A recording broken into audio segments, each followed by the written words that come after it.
Conheça o podcast Coisas da Vida com Rodrigo Ferreira. Disponível em todas as plataformas digitais. Coisas da Vida, sempre abordando um tema relevante do cotidiano. Ouça agora na sua plataforma digital favorita. Wesley, a paz. Amém. Você chega aqui toda quinta-feira trazendo aquela mensagem, mas antes de você começar a sua mensagem, quero falar do podcast Coisas da Vida, né? Coisas da vida, algo que na verdade nós ousamos fazer, né, Wesley? Nada meu, tudo de Deus, mas pautado na minha experiência religiosa cristã, na nossa peregrinação, vendo muitos irmãos terem problemas em relação às circunstâncias da vida.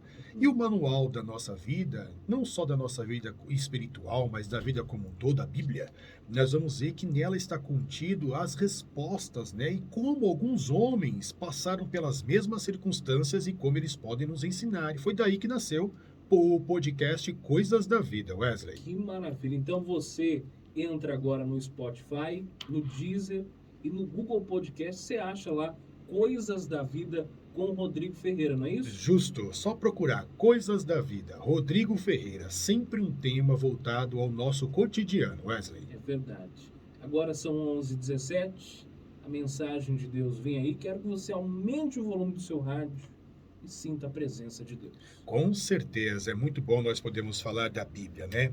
A Bíblia, ela não é dedução, a Bíblia também não é filosofia, a Bíblia, ela é revelação, né? A Bíblia é a revelação de Deus para nós. Tenta imaginar revelação assim, você está tipo num teatro e tem aquela cortina, e você não consegue enxergar o que está atrás da cortina. Então, quando se abre a cortina, é-se revelado o que estava escondido, o que estava em oculto. A Bíblia é isso. A Bíblia é essa revelação. Então, esse tesouro magnífico que damos o nome de Bíblia estava escondido, estava em oculto, estava encoberto. Deus resolveu revelar. É por isso que eu amo o cristianismo e digo que o cristianismo não é uma religião, porque a religião é a busca e o esforço do homem em relação a Deus. Já o cristianismo é o contrário, é a busca e o esforço de Deus para encontrar o homem. Então eu amo a Bíblia, amo o cristianismo, amo Jesus Cristo, amo o Evangelho por causa dessas características. E quando às vezes eu estou aqui na rádio e vejo alguns ouvintes mandar sempre aqui um áudio para o Wesley, a maioria deles dizem assim, Wesley, eu gostaria de ouvir a história, tem a história, lembra da história, tão ansioso pela história. E o que é a Bíblia? A Bíblia nada mais é do que um livro de histórias, né? E existem histórias magníficas que nós podemos tirar lições da Bíblia. A Bíblia não veio só para tratar dos assuntos espirituais, mas veio também para nos ensinar a como viver melhor aqui na Terra. E tem uma história que me chama a atenção, a história do homem chamado Abraão. E há um momento na vida de Abraão que ele está sossegado, tranquilo. Sabe aquele momento que você e eu, nós tiramos, está sossegado, está de boa, as coisas estão fluindo? Parece até que esses momentos são poucos na nossa vida, mas são uma verdade. Abraão estava de boa, tranquilo, e Deus resolveu, um determinado dia, chegar em Abraão e lhe fazer uma promessa, né? E me parece que às vezes Deus ele faz isso. Ele encontra aquela pessoa que está, entre aspas, mais tranquilo, mais de boa, e Deus chega nele e faz uma promessa. Por exemplo, lembra de José? O José que foi para o Egito, que foi vendido pelos seus irmãos? Então, esse José era filho do seu pai Jacó, predileto na sua casa. O seu pai o estimava porque ele era filho da velhice. Então, o pai Jacó tinha muita estima por José, porque Jacó teve ele quando ele era muito velho. Então, ele se apaixonou por aquele menino, por aquela criança, cuidava muito dele, dava presente. E José tinha lá o PlayStation 5, jogava todos os dias, abria a geladeira na hora que queria, era Yakult, Tafmaê, Danone para José, sabe, o melhor tênis para José. Mas chegou o momento em que Deus ele faz uma promessa para José. José estava quieto e Deus foi lá em José e fez uma promessa. Lembra do rei Davi? Também, filho caçula na casa de seu pai, e de repente ele pega as ovelhas, ele vai para um pasto, mas naquele momento chega o profeta na sua casa, o profeta Samuel, e Deus faz uma promessa a Davi através do profeta Samuel. Então sim, me parece que há momentos na nossa peregrinação de fé que Deus ele faz promessas. Na verdade, eu entendo a promessa de modo diferente. Para nós, para mim, para você, ouvinte aí da Rádio Nacional Gospel, soa como promessa, mas eu acredito que é o propósito de Deus que Deus quer realizar na terra. Deus ele tem propósitos, Deus ele tem objetivos a serem realizados, Deus tem planos a serem realizados na terra. E existe um mistério em Deus. Deus compartilha os seus planos, os seus projetos com cada um de nós.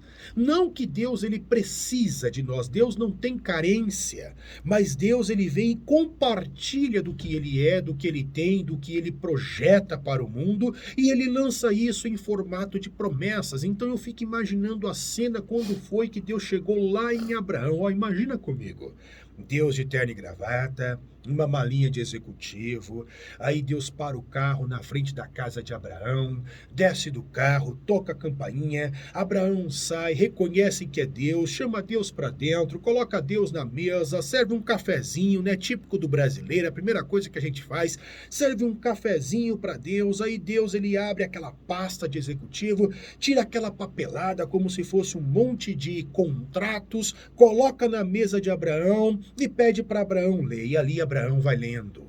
E conforme Abraão vai lendo aquele papel que eu chamo de promessa, eu entendo que ali Abraão vai ficando alumbrado, vislumbrado, estupefato por ver o projeto de Deus que Deus quer realizar na terra.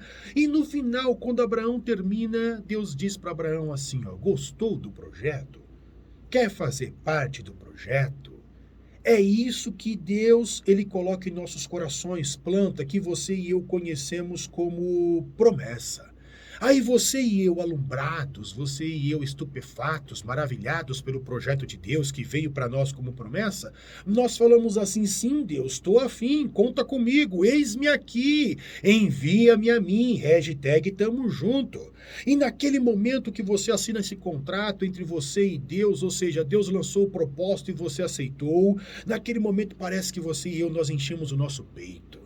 A alegria brota em nossos corações, a esperança renasce, a fé é fortalecida, nós ficamos alegres e andamos na rua cheios de si. Não, Deus vai me usar, Deus vai fazer, Deus vai acontecer, porque naquele momento nós estamos cheios daquele contrato, daquela promessa, daquele propósito que Deus enviou. E achamos que aquela promessa ela vai acontecer de um dia para o outro. Acreditamos que vai acontecer no próximo minuto, na próxima hora, no próximo dia, na próxima semana, no próximo mês, mas não é bem assim que as coisas elas acontecem no reino espiritual. A Bíblia diz que aquele que se achega a Deus tem que ter fé para acreditar que ele de fato exista. Então, em outras palavras, você e eu temos que romper nessa crença ou nesses paradigmas para acreditar que de fato Deus existe, porque nós não estamos vendo, nós não estamos cheirando, nós não estamos sentindo. O cristão não vive disso. Falamos isso na semana passada. E do mesmo jeito em relação às promessas, os propósitos, é desta forma. Você e eu temos que transcender. Você e eu temos que superar essas expectativas da crença natural e acreditar de fato que aquele que prometeu é fiel para cumprir, e aquilo que ele prometeu, que por mais que eu não veja, também irá se cumprir. E eu acredito que é mais ou menos isso que o salmista do Salmo 42, verso de número 11, ele escreve dizendo: por que está abatido a minha alma? E por que te perturbas dentro de mim? Espere em Deus, pois ainda o louvarei, o qual é a salvação da minha face e o meu Deus. O que eu percebo nas palavras do salmista, fazendo um paralelo com a vida de Abraão e com, às vezes, o que acontece na minha e na tua vida, é que a fé na promessa, a fé no propósito de Deus, que Deus lançou, requer paciência, requer saber esperar essa promessa se cumprir. Então eu te faço uma pergunta: é difícil esperar, não é verdade? Reflita aí, reflita um pouquinho sobre as circunstâncias da sua vida. É difícil saber esperar e ter paciência para que no momento certo essas promessas elas se cumpram, não é verdade? E por que você e eu, nós temos que usar a fé para poder esperar, para ter paciência? Acredito que a resposta, depois de muito pensar, é que esta promessa, esse propósito de Deus, ele não depende de mim. Veja bem, quem é que estava em paz, tranquilo, lá no pasto, apacentando as ovelhas do pai dele? Davi. Quem é que resolveu chamá-lo? Foi Deus. Quem é que resolveu trazer a promessa, o propósito? Deus. Com José não foi diferente. José estava na casa do seu pai Jacó, de boa, como nós já falamos. Quem é que foi atrás de José? Deus. Com Abraão não foi diferente. Quem foi atrás de Abraão? Deus. Na minha e na tua vida é a mesma coisa. Por isso eu volto a dizer, meus irmãos, o cristianismo não é religião, porque é o esforço de Deus ao nosso encontro. Ele vem ao nosso encontro e por livre e espontânea vontade ele vem e manifesta o seu querer, manifesta a sua vontade e coloca isso em formato de promessa e nos chama para ser participativos, coparticipantes deste reino, desta obra. Então Deus veio, e se Deus veio, ele é fiel para cumprir. Entenda um princípio, querido. Deus não é homem para que minta, nem filho do homem para que se arrependa. Deus não é menino e Deus não está brincando de ser Deus. Se ele de fato prometeu a você, não se preocupe. Quando você menos esperar, as coisas irão acontecer. Então, por que é que eu tenho que esperar? Por que é que eu tenho que ser paciente? Porque esta promessa, ela não depende de mim. Não depende de você. Não depende da política, não depende das circunstâncias, não depende do financeiro. Deus, ele tem o controle de tudo sobre as suas mãos. Então você e eu temos que saber esperar o momento oportuno para que essa promessa ela venha a se cumprir. Grande pergunta. O que é esperar? O que é ser paciente?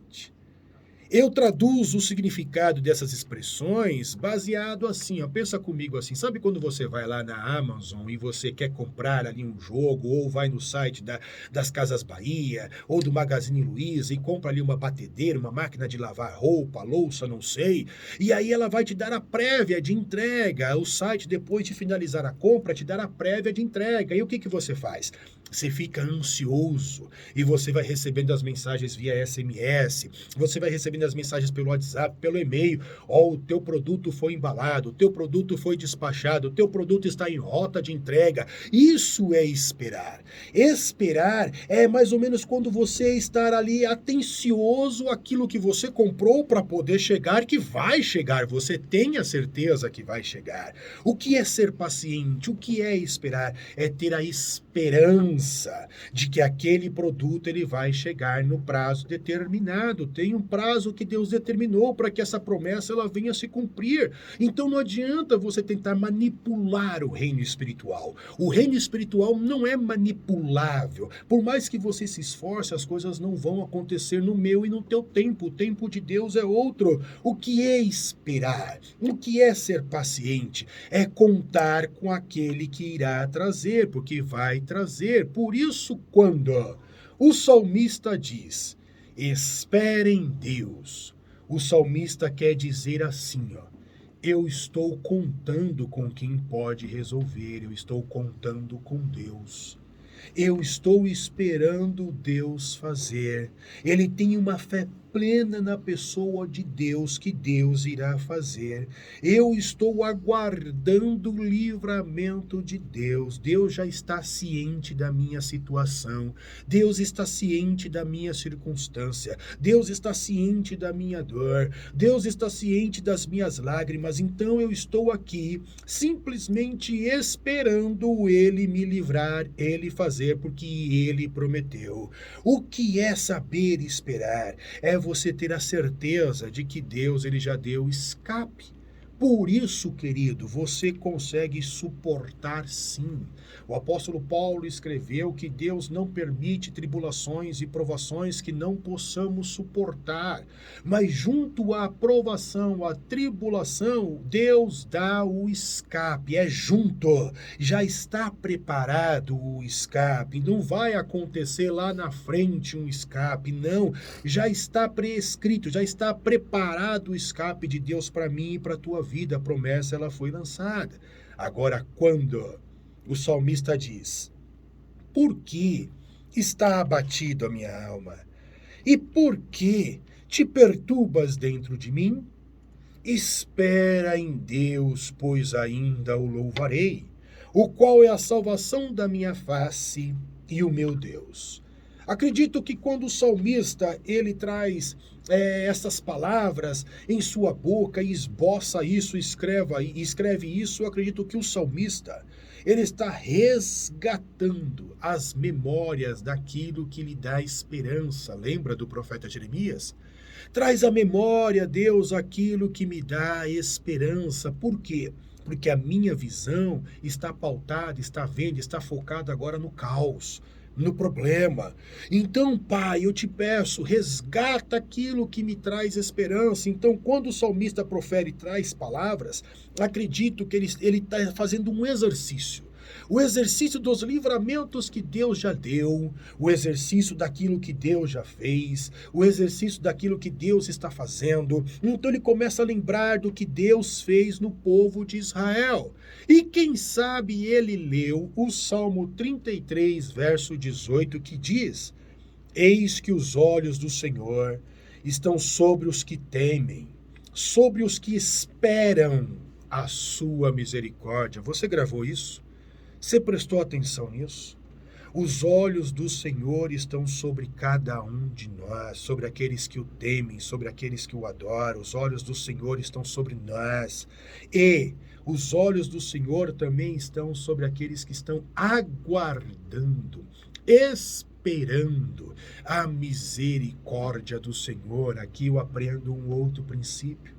Nenhum de nós recebemos uma promessa por crédito. Nenhum de nós recebemos uma promessa por mérito. Nós só recebemos as promessas, nós só recebemos o cumprimento das promessas, nós só somos participantes no reino de Deus por inteira misericórdia do Pai. Então os olhos dele estão sobre aqueles que aguardam e esperam a sua misericórdia. Quando o salmista do Salmo 42 profere aquelas palavras, acredito que também ele está trazendo à sua memória o que Isaías, o profeta, escreveu no Isaías 40, verso de número 31, que diz: mas os que esperam no Senhor renovarão as suas forças, subirão com asas como águias, correrão e não se cansarão, caminharão e não se fadigarão. Em outras palavras, querido, não importa que a sua idade esteja avançada, Deus há de cumprir a promessa e você vai se deleitar, você vai desfrutar. Então continue esperando no Senhor, pois quem traz o renovo também é Deus. Então em que tipo de Deus você tem acreditado? Permaneça a sua fé firme nele, pois as suas forças serão renovadas para desfrutar o melhor de Deus ainda nessa terra. E por que esperar, ter paciência, é um ato de fé? Eu não sei se você se perguntou no decorrer aqui da nossa reflexão, eu não sei se você pensou sobre isso, mas eu pensei quando eu estava refletindo sobre o assunto. Por que esperar?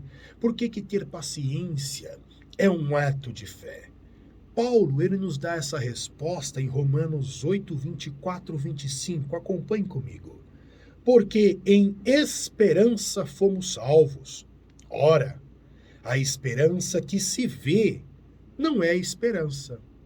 Ou seja, se tem dinheiro na tua conta, isso não é esperança, porque você tem o dinheiro lá, você vai e faz. Então, a esperança que se vê, disse Paulo, não é esperança. Porque o que alguém vê, como pode esperar? Se você está vendo, você não tem a ânsia, o desejo de que aconteça, porque você já está vendo. É isso que Paulinho está falando. Mas Paulinho continua. Mas se esperamos o que não vemos, ou seja, a promessa, o propósito, com paciência esperamos, disse Paulo. E por que com paciência esperamos? Porque se Deus prometeu, ele é fiel para cumprir. Ainda que os meus olhos e os teus olhos estejam fixos nas impossibilidades, e você fala que é improvável, não tem como, não tem saída, é mais ou menos como a morte, morreu, não tem mais o que fazer. Deus fala assim, tem o que fazer, porque a última palavra do Evangelho não é morte. A última palavra do Evangelho é vida.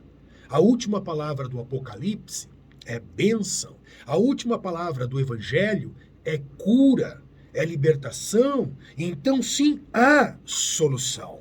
Porém, queridos, eu não posso deixar de te alertar. Há um perigo quando você e eu não sabemos esperar a promessa de Deus se cumprir em nossas vidas. Abraão, ele tentou dar uma ajudinha para Deus e nós temos essa prepotência. Nós, seres humanos, e nós, cristãos, temos essa arrogância de querer dar uma ajudinha para Deus, né? E Abraão teve isso. Então, eu sou velho, não vou ter filho, e a promessa era que ele seria pai de uma grande nação, mas ele era casado, mas não tinha filho. Então, a sua prole, como iria existir? Então, quando houve a oportunidade dele se deitar com Agar, ele deu uma ajudinha para Deus. E ele falou assim, agora que eu vou ajudar Deus, e aqui vai ter o meu filho, de Agar eu vou ter o meu filho. Abraão tentou dar uma ajudinha para Deus e não esperou a promessa se cumprir. Resultado, consequência, até hoje, a descendência de Abraão sofre. Eu vou te mostrar. Assiste o jornal. Sempre tem briga na Palestina. Já ouviu falar Palestina? Cisjordânia, Jordânia, Síria. Sempre tem conflitos lá. Todos os países muçulmanos, os chamados países árabes, eles vêm da descendência de Ismael. E Israel, o atual Israel, veio da descendência de Isaac. Ismael é filho de Abraão com Agar. Isaac é filho de Abraão com Sara. Só que Abraão não soube esperar o Isaac. Então ele deu uma ajudinha com Ismael para Deus. Aí o conflito perdura até hoje. Guerras, mortes, escravidões, acontece até hoje por não saber esperar. Lembra de José? Lá na prisão, ele interpretou os sonhos. Só que para um dos, ele disse assim, quando você estiver lá, copeiro, na frente do faraó, lembra-te de mim. José tentando dar uma ajudinha para Deus. Mas ainda ficou um bom tempo na masmorra, preso, porque o copeiro se esqueceu. Quem fez ele lembrar foi Deus quando o faraó teve um sonho. Quando você encontra Abraão e José, você vai ver que ambos tentam dar o jeitinho. E olha, eles eram judeus, mas pareciam brasileiros, gentio brasileiro de fazer as coisas. Querer manipular, pular etapas, não pule etapas. Permita-se esse processo de crescimento e aprendizado. E você vai ver que quando a promessa for cumprida, você vai desfrutar e você não vai ser negligente ao ponto de estragar a promessa. Há um preparo, há um tempo entre a promessa lançada e a promessa cumprida. Então, pastor Rodrigo, quando é que as coisas vão acontecer na minha vida? De repente. Olha o que escreveu Lucas em Atos, capítulo 1, verso de número 4. E estando eles, determinou-lhes que não se ausentassem de Jerusalém, mas que esperassem a promessa do Pai, que disse ele, de mim ouvistes. Quem falou isso? Jesus. Para quem? Para os discípulos. Vocês vão para lá, fica lá bonitinho, guardadinho, até a promessa se cumprir. Aí eles ficaram lá esperando, com paciência, passou-se dias, semanas, até que no capítulo 2, verso 2 de Atos, olha o que está escrito. E, de repente, veio do céu um som como um vento veemente e impetuoso e encheu toda a casa em que estavam assentados. Quando as coisas irão acontecer? Quando o propósito de Deus acontecerá em minha vida? Quando a sua promessa será cumprida? Quando você menos esperar.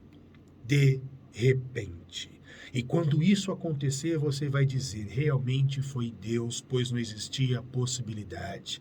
Mas Deus cria meios e caminhos que você e eu não conhecemos.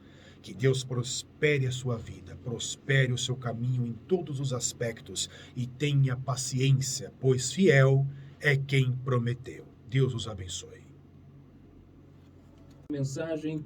Pastor Rodrigo, queria que você deixasse as suas redes sociais, o seu podcast, a gente já falou, Coisas da Vida, está no Spotify, no Deezer, no Google Podcast, as suas redes sociais. Com certeza, Wesley. Então vamos lá. No YouTube, inclusive a mensagem de hoje, apesar de estarmos aqui na rádio, mas a gente grava, filma, e depois mais tarde nós vamos subir ao YouTube. Então lá no YouTube você vai digitar Coisas da Vida, Rodrigo Ferreira. Coisas da Vida, Rodrigo Ferreira. Se puder, se inscreve. Toda semana está alimentando ali com uma mensagem nova, né, que nós fazemos aqui também na nossa comunidade cristã. Esse é o canal no YouTube, Coisas da Vida, Rodrigo Ferreira. Tem o Telegram, né, que também tem uma comunidade que também é Coisas da Vida, Rodrigo Ferreira. E o Instagram, né, no Instagram é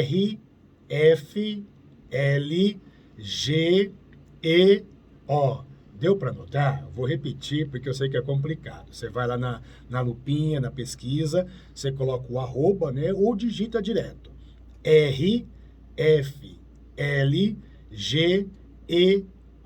E ali também nós vamos colocando alguns informativos, algumas frases e compartilhando também o nosso podcast. Wesley. Que maravilha. Queria agradecer a você por essa mensagem. Muita gente mandou aqui. Glórias a Deus. Rosa, de Minas Gerais. Silvane, de Boa Esperança, Minas também. Francisca, de Cambuquira. A Maria, de Cotia. Todo mundo repercutindo a respeito da mensagem de hoje. Deus Amém. abençoe, viu, Rodrigo? Tamo junto.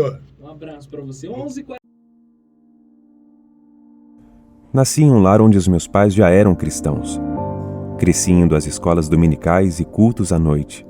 E sempre ouvi falar de Jesus. Confesso que a minha primeira reação foi me aproximar dele por medo de ir ao inferno. Outra reação que eu tive conforme eu crescia foi a de ir à igreja para satisfazer meus pais. Algumas coisas faladas não faziam sentido. Resolvi então ler a Bíblia, que a princípio não era uma leitura agradável. Ali na Bíblia, fui conhecendo esse personagem que começou a fazer todo sentido. Este é um trecho do e-book Jesus, o Deus que não conheci na igreja, disponível no site da Amazon ou na sua loja de aplicativos do Google Play ou Apple.